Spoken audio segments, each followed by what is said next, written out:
Hello les amis, je vous retrouve pour une nouvelle vidéo sur le football français et la Ligue 1 et je vais vous présenter le match Monaco contre Toulouse. C'est un match qui a lieu ce samedi 7 décembre 2024 à 17h pour le compte de la 14e journée du championnat de France de football de Ligue 1 saison 2024-2025. Alors Monaco c'est le 3e du classement qui reçoit Toulouse le 10e. Dans cette vidéo je vais revenir sur le classement de la Ligue 1 avec les statistiques des deux équipes. On verra aussi le classement des meilleurs buteurs et passeurs de Ligue 1 ainsi que pour ces deux équipes en Ligue 1. Puis on enchaînera par tous les résultats et stats de tous les matchs toutes compétitions confondues depuis le début de la saison par Monaco et Toulouse. On verra également les compositions d'équipes et tactiques éventuelles, ce qui nous permettra d'avoir une idée et une tendance à cette rencontre. Alors pour ceux qui souhaitent voir ce match à la télé, sachez que vous pouvez le voir sur DAZN.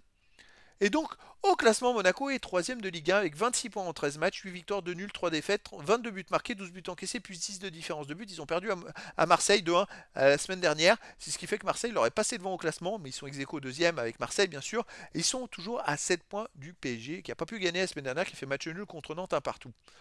Toulouse de son côté est 10e avec 18 points en 13 matchs, 5 victoires, 3 nuls, 5 défaites, 15 buts pour, 14 contre, plus 1 de différence de but. Ils ont 6 points d'avance sur le premier barragiste pour la relégation. Et puis ils ont autant d'écart avec les places qualificatives pour la Coupe d'Europe. Donc quelques victoires d'affilée. Toulouse pourrait remonter au classement bien plus haut.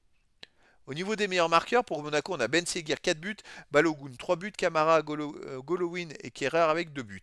Pour Toulouse, on a King et Abouklal avec 4 buts, Babika 3 buts, Yann Gbo 2 buts et Siro avec 1 but. Pour les meilleurs passeurs, pour Monaco, on a Kliouche et Ben Seguir 2 passes décisives, Mbolo, Lienekena et Zakaria avec 2 passes décisives. Et pour Toulouse, Abouklal, Bo, Sidibé et Suazo 2 passes décisives et KCRS 1 passe. Alors les résultats depuis le début de la saison, forcément Monaco joue la Ligue des Champions. En ce moment, il commence à fatiguer. Moi je pense que c'est de la fatigue parce qu'il y a un enchaînement des matchs, ça devient compliqué. En 24 matchs, 13 victoires, 5 nuls, 6 défaites, 44 buts marqués, 26 encaissés, plus 18 de différence de but.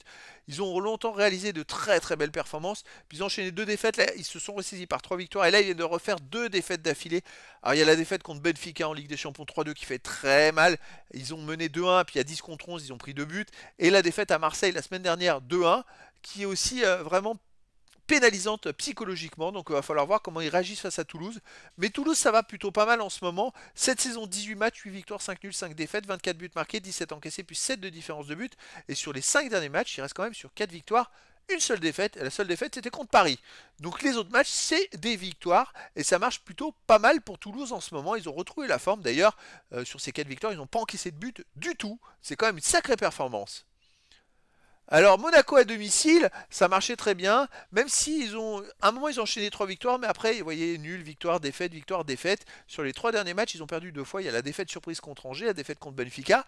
Il va falloir qu'ils se ressaisissent, hein, et la victoire de justesse contre Brest 3-2.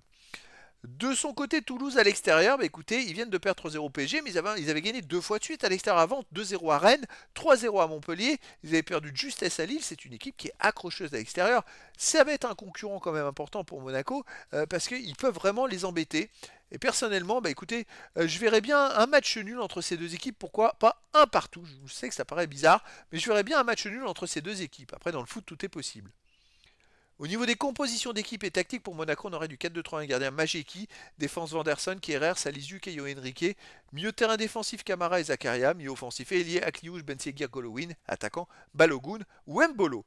Et pour Toulouse, on aurait du 3-4-3 gardien Dominguez, défense Sidibé, Cresswell, Mackenzie, milieu de terrain Donoum, Caceres, Sierro, Suazo, attaquant Abouklal, King, Egbo. Donc voilà les amis, le décor est planté entre ces deux équipes et donc je vous donne rendez-vous ce samedi 7 décembre 2024 à 17h pour le match de la 14e journée du championnat de France de football de Ligue 1 saison 2024-2025. Monaco, le 3e du classement, reçoit Toulouse, le 10e. Voilà les amis, je vous dis à très bientôt pour une nouvelle vidéo.